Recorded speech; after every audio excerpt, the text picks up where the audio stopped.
Hello again. Welcome to another edition of Along the Rock, our podcast that pays homage to the people of the Sauk Valley and the river that runs through it. My name is Mark Morris. I'll be your host, and joining me today is a man who's wearing at least two hats and probably many more, Gary Camarano. And he is not only the, as I just found out, the Economic Development Director for Whiteside County, but he's also the Executive Director of the Northwest Illinois Film Festival. And that organization is about to put on its fifth annual Shorts-a-Palooza. Yes, we are. Gary, welcome. Thank you, Mark. And, well, first of all, tell us about the festival, and we'll kind of delve into your job a little more after that. Okay, good. Well, this is our fifth film festival. We started our first one in the summer of 2020, right in the middle of COVID. We had scheduled it months before. COVID came along. It was just terrible. How am I going to get people to be willing to sit someplace and next to someone, and even with masks on, and just all sorts of terrible things. So we were just about to cancel it, and I said, wait a minute. Nope. I'm going to find a drive-in. And we found a drive-in, Midway Drive-In, and we held our first film festival at the Midway Drive-In. A beautiful night. We had about 160 people come out. And we had our first Shorts-a-Palooza, and it was just great. It was a kind of our COVID, you ain't going to stop us moment. And everyone enjoyed it. I mean, people enjoyed getting out and doing something. Everyone was... Without being too close to others. Right. You're in a car, if you're next to the person, you probably might have been your spouse or your family. So you've been next to them all year, so why not in the car? Sure. But, it was a great time, and it was kind of, our way of saying, nope, COVID can't stop us. All right. Second year, do you have to do the same thing? Second year, no, we went indoors. We started at Morrison Tech for our second film festival. And again, we were showing a couple more features, then some shorts. And MIT, Morrison Tech in Morrison, was very accommodating. They've got a nice theater there. They've got great technology. Rain or shine, we can do it. So we've been using Morrison Tech as our film festival location since then. Again, Morrison Tech's a great place. They really want to be part of the community and do whatever they can to fit in and help the community, whether it's building a workforce or educating the younger generation, or just stepping up and providing venues like this for a film festival. Good for them and good for you at the same time. Yes. Morrison doesn't have a film program, do they? No, they don't. But I bet you they could probably put one together in a couple of days, because they got so much talent there. Some of those graduates end up in the national laboratories at Los Alamos or Sandia. That's a kudo right there. If you can get into work someplace there, you've got some skills and some tech knowledge. Yeah. But, I'm sure if they wanted to, they'd probably figure out a way to do it. We do have a small creative media, digital media program going on at Whiteside Area Career Center in Sterling here. Okay. And they've done a fantastic job with some of the high school students there, getting them used to, just doing film and media projects. They got their own green room and things like that. So it's a growing knowledge set. Augustana College in Rock Island has Fresh Films, which is kind of their film program.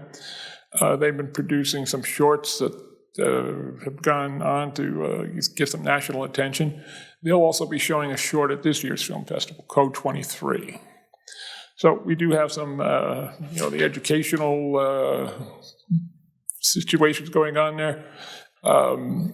We have it locally, and again, Northwest Illinois region, is running about 5 or 6 counties or so, about 5,000 square miles, and the beautiful Northwest Illinois region. We've got 2 rivers, some beautiful state parks, some great buildings. You can get a little metro area like Rockford or Rock Island, and smaller, quaint rural towns, Mount Carroll, Morrison, pretty much just about any kind of scenery you want in the U.S. Sure. Except for maybe a desert or Yeah. or an ocean front. Yeah.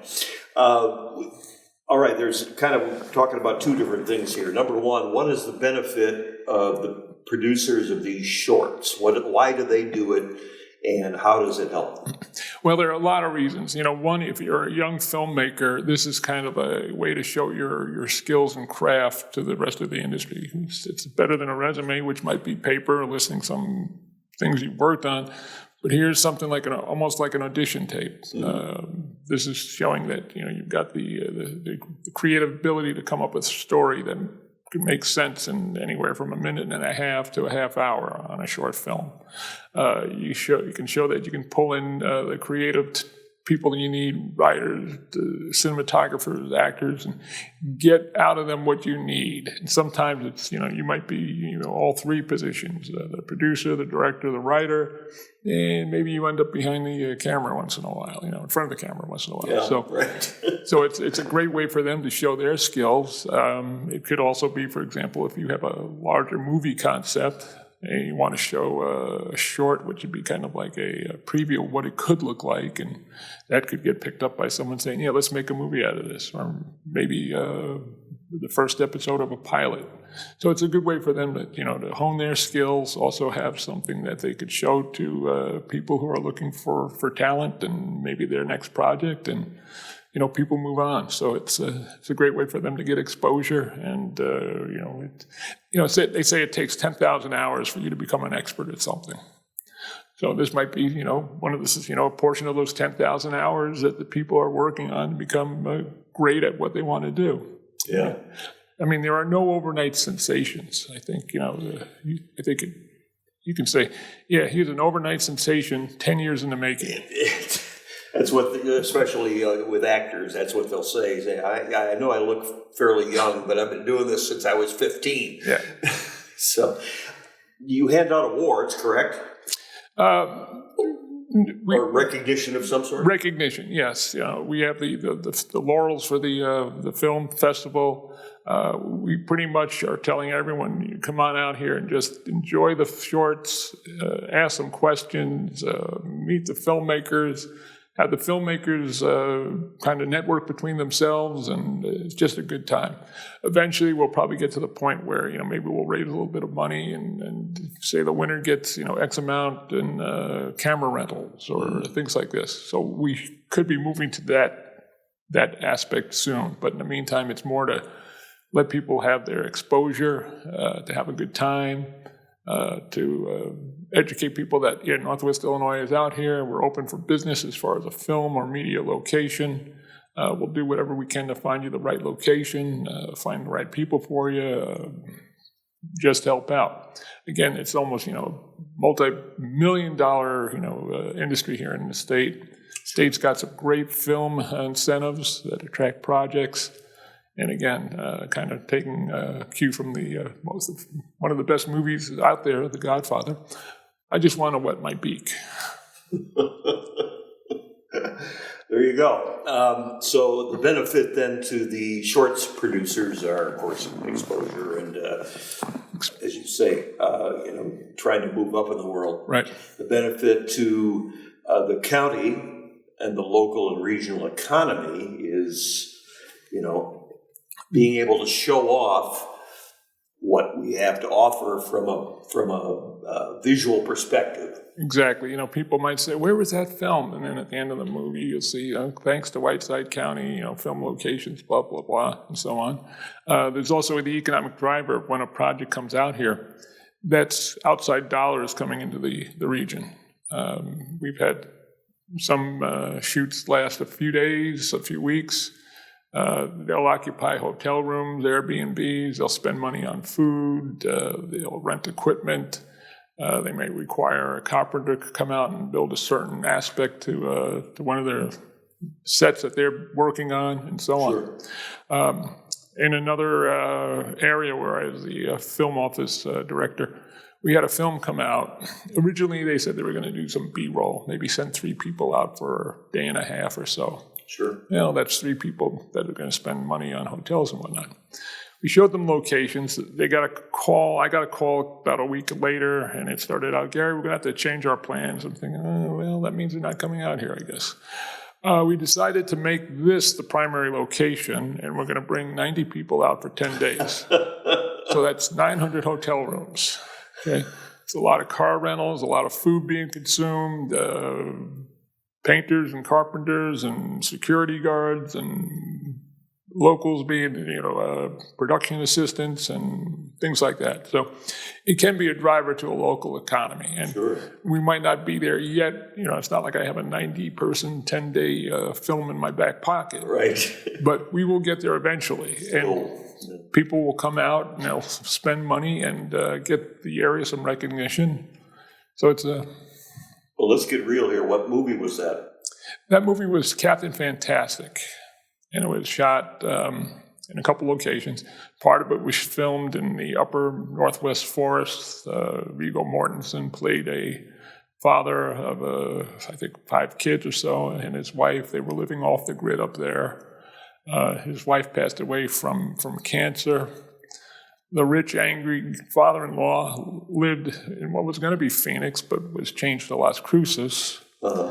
And that's where we filmed the 10 days of the movie, where the family came again for the funeral. Mean father-in-law was angry at Viggo Mortensen, wanted the kids to live with him, and just the kind of the family dynamics on that. And that was a well-received movie.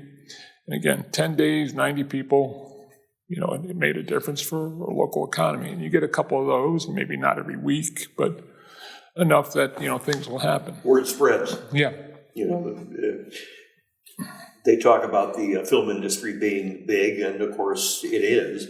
But in some ways, like other professions, it's kind of a small circle in that Very much so. various people in various positions talk to each other, and sometimes they're on very tight schedules. Yep. And then someone might say, I need a really classic type old house. And someone says, I was filming in Whiteside County, and they had a home, the Dillon home, and I understand they will allow some filming in that. That is true. Sure. So maybe they can use that. Or, I need a riverfront for a scene with a kind of a boat ramp or something like that. Well, obviously. Take your pick. Yeah, a lot of them out there. I just want something in the cornfield, like maybe a crop circle or something. Well, I think we got some cornfields, and I think we could probably find a small enough area. A few. Yeah. So, there are things that we are well suited for, things we're not. But it's, pick the thing you're best at and just get the word out there. We are open for business. We'd love to see film projects occur here. For the local economy, it's good for local people looking to enter the film industry.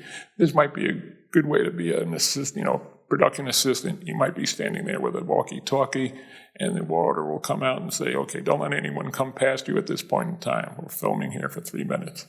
And your job is to make sure that no one comes past this point. You're the guard. Right. So again, it might not be the greatest role, but it's a stepping stone. You can put that on your resume. Production assistant, XYZ production. Or extra. You could be an extra, stand-in. Sometimes they'll ask for someone to, while they're setting up a scene, they'd like to have someone who's similar to the actors involved. They don't want the actual actors out there for a couple of hours, getting the lighting done and so on, Sure. blocking out the scene. So they'll say, okay, you're the same height, you probably got the same build, same hair color. This way they can, test the lighting on that and say, you're going to be here for about 2 hours, don't worry, we'll feed you after you're done and so on. And you can be that stand-in for that film, so they set it up. The actors come out, 3 minutes, they're done, but it took them 2 hours with you to get that scene just right so that when it's shot, everything goes smooth. So there's a lot of things that go into that film. And Yeah. It's amazing what can happen. Back to the film festival, Shorts-a-Palooza, 5th year. Mm-hmm. It's going to be at Morrison Tech, formerly MIT, Morrison Institute of Technology. And give us the dates. Give us, do tickets cost anything?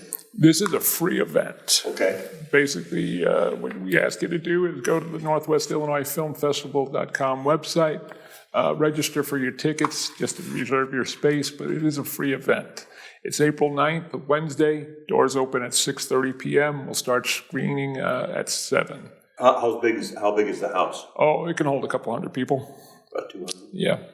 So, but get out there and enjoy it. There'll be a lot of different things, little short horror films, a little longer horror films, some comedies, some documentaries, some more dramas, if you would.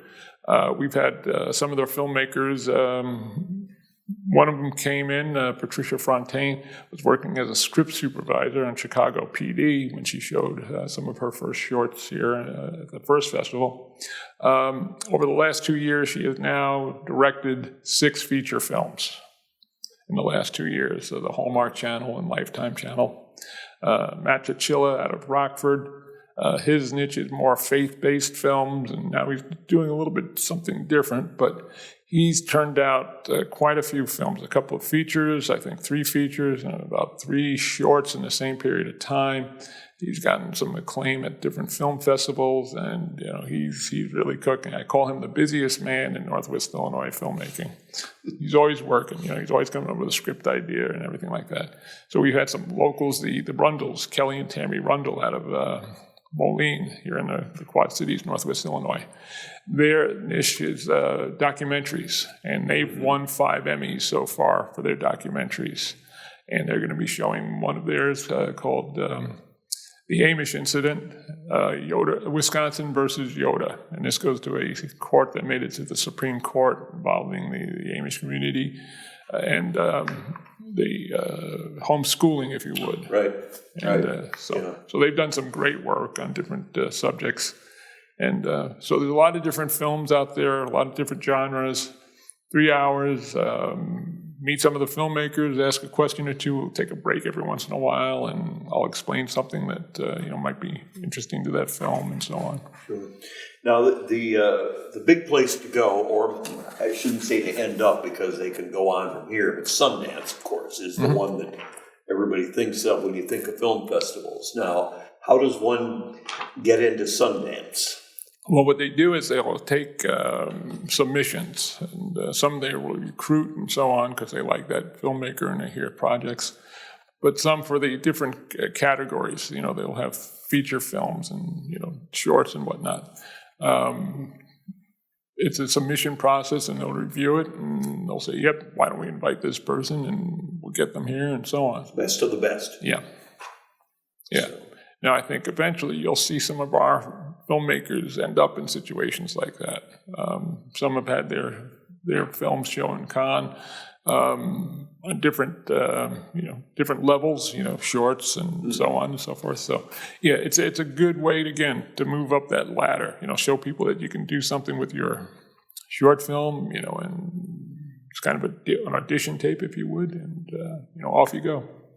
All right, free to get in, but you do have to make a reservation for a seat. Yeah, register. And 200 might sound like a lot. It's really not when it comes to an audience. Yeah, it's a good venue. They'll have 3 screens at Morrison Tech, so even if you're here, it's not like you got a bad seat because if you just shift there, you got a great view of that screen. Or if you were someplace else and you said, well, I got someone with a big head in front of me, we'll just look over to that side. So great sound, great screen, good people, and it's free. Popcorn? Yes, we have sold popcorn there, and I go around looking for genuine theater candy, the old time candy, the big boxes, yeah, Junior Mints or Whoppers, molten milk balls, yeah, Dots, things like that. You bet. So I'll find some of those and we'll sell them, and any profits off that go to the film office, and yep. Gary, appreciate it. Thank you, Mark. Good luck. I assume you're getting a little bigger every year. Yes, we are. I think we're getting some exposure. Some of our filmmakers, as they move on, they might be working in L.A., but they still have a short that they could show because they're part of the Northwest Illinois film family now. Sure. So we're doing it. So, we got some very talented filmmakers, all levels, actors, writers, directors, producers. Got to get them out in the sunlight. Yeah, and some of them, wear different hats, just like Sam Drucker, did, but, they're on the same film. But, those are, and they're all nice people. I mean, I don't think I've met a jerk out of any of them, and so it's probably when they get real famous, then they'll forget about us or something. I doubt it, but they, just don't forget the little people. Yeah, I think they'll remember us. They're all good people, and it's a good time. I don't think I've been disappointed by any of the films that we've shown over the last 5 years. Give you an example: the Rundles, Kelly and Tammy Forthwell films. They've got an 8-episode, and they're about to release the final episode called Hero Street. And Hero Street is Silvis, right? Yeah. It's a 2-block area that, out of the residents there who have gone on to serve in World War II, Korea, and Vietnam, they've had more Silver Star Navy Cross Medal of Honor winners per capita than anywhere else in the U.S. Those 2 blocks. And what's really kind of interesting is they're mostly the Hispanic immigrants who came over in the early 1900s to work in the rail yards and different industries over in the Quad Cities. And when it was time for them to serve, they've served, and they served with distinction. And some very interesting stories there. And they do some great documentaries. Also, for example, the documentary will be shown tonight. And last year they had one, Moved by Waters, which covered the problems that we're seeing in the Upper Mississippi watershed, and some very important subjects. And they're very talented. And again, 5 Emmys over the last few years. That's not bad. Yep. Gary, thanks again for coming out. Thank you, Mark. And best of luck with this year's festival. And I'll get you a free ticket if you want to. Well, okay. Put in a phone call for my wife and me. We'll do that. We've been to a couple of these, so good. Just not here. All right. Thank you. All right. Gary Camarano of the Northwest Illinois Film Fest, also in Whiteside County's Economic Development Department. I'd like to thank Gary once again. Also like to thank our crew here for making this program a reality. I'm Mark Morris, and hope you can join us next time and every time after that along the rock.